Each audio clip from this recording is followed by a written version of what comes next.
started off where I just wanted to help horses survive in the world we've created as opposed to the world we created for. And I soon realized that horses didn't have problems. I was the problem, realizing that we are the problem. So like, why did you and where did you get this horse? I bought him last week from auction in New Jersey. There was one bid before mine that was from Kill Buyer, and I made one purchase above that, which was, you know, out of the pound for pound range, so he came to me. Shipped him over the night. Were you there when it happened? No. I bought him, I bought him over the phone. He left the following morning and came down here, had him shipped, and he just seemed worried, clearly, after what he, you know, that's kind of a hectic change of environment, going to the auction barn and then spending 14 hours on the trailer and arriving in a new place, and he hasn't done anything malicious or psychotic, but he is aggressive whenever... So why are you here? Because he's aggressive whenever I ask him to do things, and we need to overcome that. I'd like him to be purposeful and not, you know, not being unhappy or unpleasant. So to me, what I've found in the work that I do, which actually started right here, literally, in this round pen, is I found that we're missing two pieces, and because of those two pieces, and then you're told to survive and be perfect, and whenever you're not perfect, you get hit over the head with a 2x4. I found that it has programmed not our mental only, but our muscle memory, which overrides. So even if you get yourself balanced mentally, the unbalanced muscle memory would override your balanced mental, and then you go back to a habit that's not beneficial. So to me, I show how the horse helps you with that. So I don't just work with the horse, but I work with the person, because otherwise I don't feel like I'm doing the horse a service by using the system. So I don't use the system just on the horse, but also the person, because otherwise if I don't, I feel that I'm doing the horse a disservice, more so than not, by giving them this knowledge, and then at the same time putting them back into that environment that isn't beneficial to either him nor you. So we kind of are coming to agreement that if I work with him, you're going to have to step in a little bit at some point, correct? Okay. I like that that look on your face. But you understand why, you know? I understand. So okay then. I'm in agreement. Good. I said okay. I know. So why is that so difficult for you?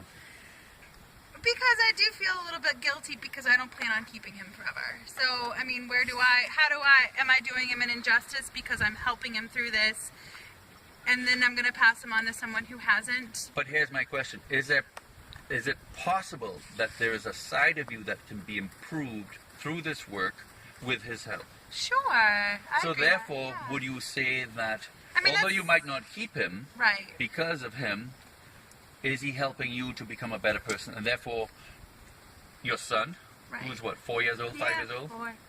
So do you want him to go through what you went through? No. Do you want to make sure that you don't pass any of the stuff on to him? Yes. So this is one way of doing that.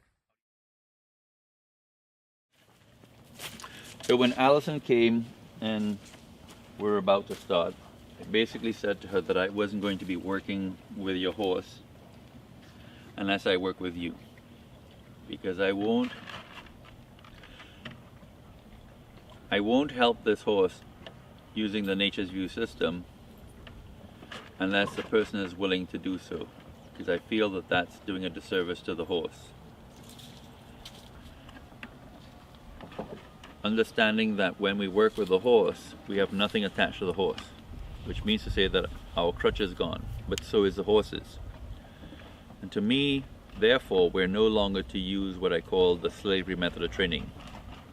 Survival is the fulcrum, pressure to intimidate.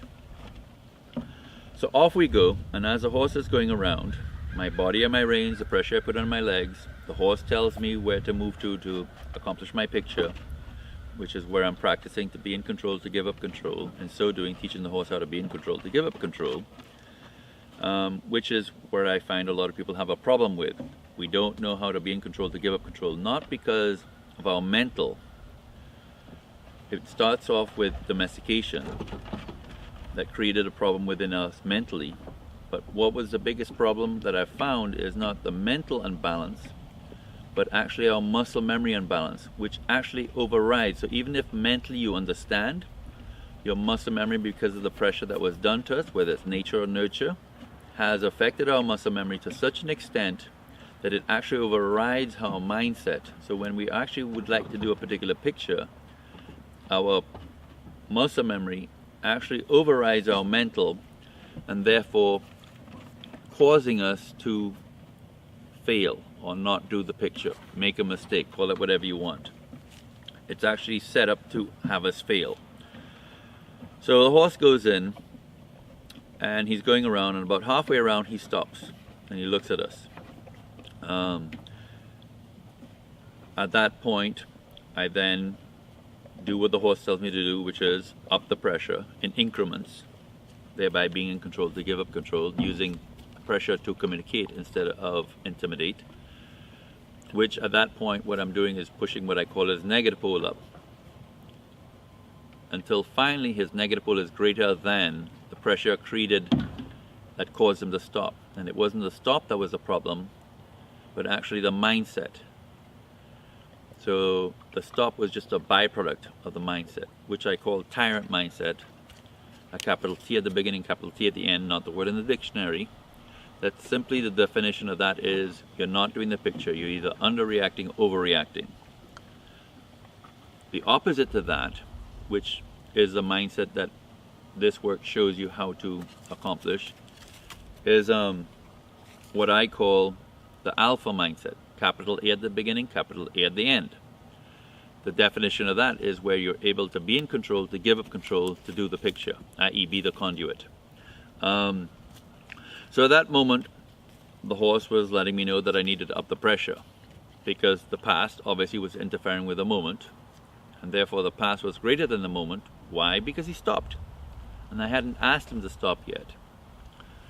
For me, the first thing that I said to Allison is, I do not wish for the horse to do the picture.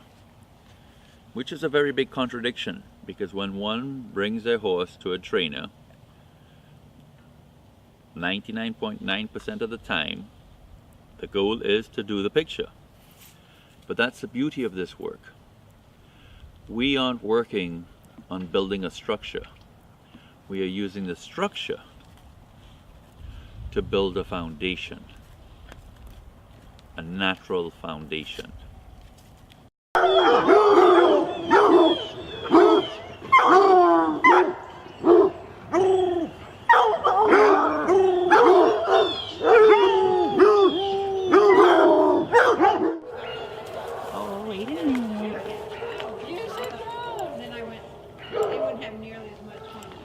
So how's Buddy doing? Good. Good.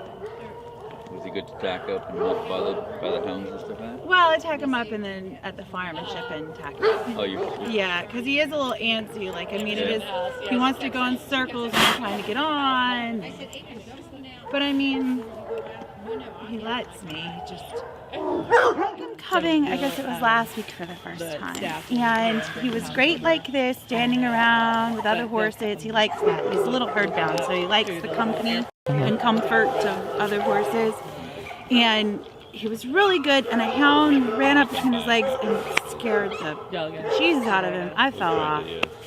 But he was good. He stood, I got back on.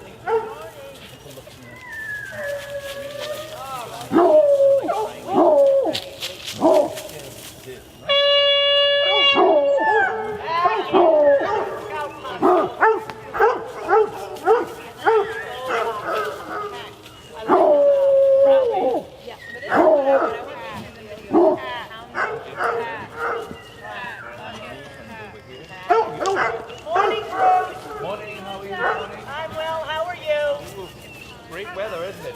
It is. Could use some rain.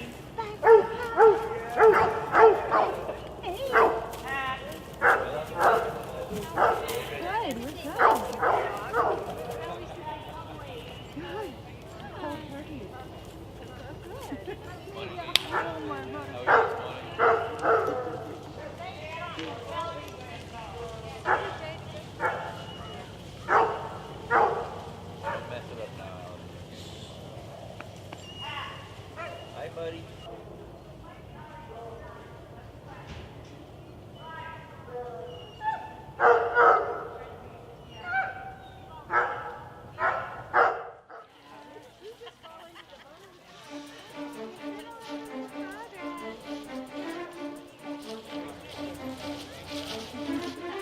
Morning. I'm good. How's he doing today?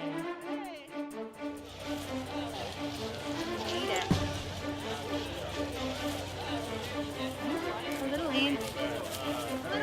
There's a big group today. Yeah. Kind of a big deal. This particular horse, I was on his way to the last ride. He instead went on a ride, a journey of self-discovery for himself, and in so doing, helping this girl to help herself find balance to where the past was not interfering, but now the past will help her. But more so, acquire these two pieces that I talk about that I feel are missing, that this work allows you to consciously be aware of. One of them being the mental tools, the other one being the negative positive pole, like a car battery. When you don't understand something, when something is happening, your negative pole goes up, says to you whatever's happening is not beneficial. But because of the false programming done to us in this world that we have created, when our negative pole goes up, we perceive that we're doing something wrong, i.e. making a mistake, and because of what was done to us when we were growing up, we then beat ourselves over the head with a 2x4, either hurting ourselves directly or hurting somebody we care for. And therefore, actually missing out on the whole point of that moment when your negative pole goes up, which is to find that peace of mind at that moment. So for those who want to learn how to find peace of mind, that's how you find peace of mind.